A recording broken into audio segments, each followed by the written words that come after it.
Samantala, hindi lamang basta pambabangga at paninira kundi pati tear gas naranasan ng mga sundalong Pilipino sa marahas na paghaharap nila ng China Coast Guard sa Ayungin Shoal nito pong June 17. Pero ayon sa China, ang mga Pilipino raw ang nambangga sa kanilang Coast Guard. Saksi si Joseph Morong.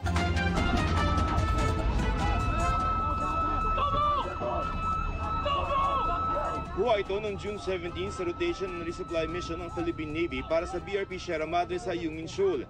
Mga sundalo natin ang mga naka-brown na fatigue, ang mga naka-orange na life vest China Coast Guard na ang isa may hawak pang palakol. Tinalian na ng China ang inflatable boat ng Pilipinas na sinisikap bawiin habang umaalingaw ang malakas na sirena. Nakalapit na noon ang inflatable boats ng Navy sa BRP Sierra Madre. Pero pinalo pa rin ng taga-CCG ang inflatable boat at ang isa may sinungkit na itim na bag mula sa bangka ng Pilipinas. Ayon sa AFP, 7 matataas na kalibreng baril ang ninakaw ng China at hindi pa binabalik, pati ang mga cellphone ng mga sundalo.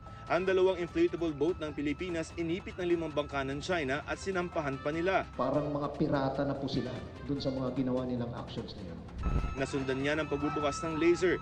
At sa isa pang video mula sa AFP, gumamit pa ang China ng tear gas.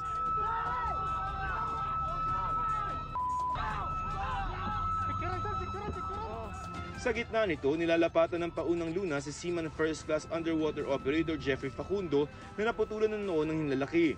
Sa isa pang video, nakatutok sa mga tropang Pilipino ang matatala sa sandata ng CCG. Binuhusan sila ng tubig ng mga sundalo sa BRP Sierra Madre. Hanggang sa isa sa mga taga-CCG, pinagsasaksak ang inflatable boat ng mga Pinoy, habang patuloy ang pakipaghatakan ng China Coast Guard sa mga Pinoy. Sa isa pang video, makikita ang dalawang Chinese vessel na inipit ang isa pang inflatable boat ng Pilipinas na ayon sa AFP ay ninakawan ng supplies at sinira para hindi na makaandar. Mula nang harangin ng China Coast Guard ang RORE mission sa Ayungin Shoal umaga ng June 17, inabot ng hanggang gabi ang rescue operation at pakikipagnegosasyon na ginawa ng Philippine Coast Guard. Alas 11 na ng gabi, pumayag ang China na i-evacuate ang sugatang si Facundo pero patuloy ng maaligid ng mga barko ng China. Yung ating i-abide by the rules, guided by the rules of engagement, yung ating approach is above board. I call them a band of barbarians. And in the first place, they have no right to wear the uniform. Coast Guardsmen are supposed to be responsible for safety of life at sea, where actions endanger life at sea. Ang Chinese Foreign Ministry muling sinabi na profesional at alinsunod sa batas ang ginawa ng kanilang mga tauhan.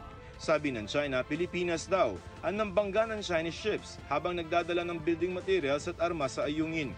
Ipinunto rin ng China ang pambubuhos ng tubig at pambabato raw ng mga Pilipino sa mga Chino na nagpalala ng tensyon at naglagay raw sa kanila sa peligro. Pinag-usapan na ni Foreign Affairs Secretary Enrique Manalo at US Secretary of State Antony Blinken ang insidente sa Ayungin Shoal.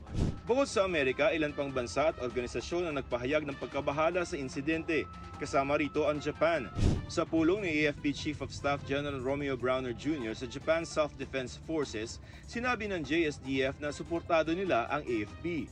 Kasama na rin sa mga komondena ang Taiwan na sinabing itinaas ng mga delikadong aksyon ng China ang tensyon sa rehiyon. Other countries should now be very careful in looking at what China is doing in the West Philippine Sea because it will also be done to them. If that it's already being done.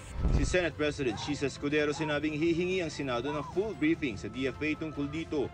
Dapat daw hindi lamang diplomatic protest ang gawin ng DFA at pag-aralan ang lahat ng pwedeng gawin para magkaroon ng makabuluhang dialogo. Panawagan naman ni Senate Majority Leader Francis Tolentino na chairman ng Senate Committee on Philippine Maritime and Admiralty Zones, i-convene na ang National Security Council. Bukod sa mga miyembro ng gabinete, military at defense officials, kasama rin dyan ang mga dating pangulo. Kabilang sa dapat anyang matalakay ay kung may nangyaring armed attack na isasabatayan para ipatupad ang Mutual Defense Treaty ng Pilipinas at Amerika. Pwede bang i-consider na yung deflate yung isang vessel natin o natanggalan ng, although talagang nakakasuklam yung natanggalan tayo ng isang daliri, yung ating isang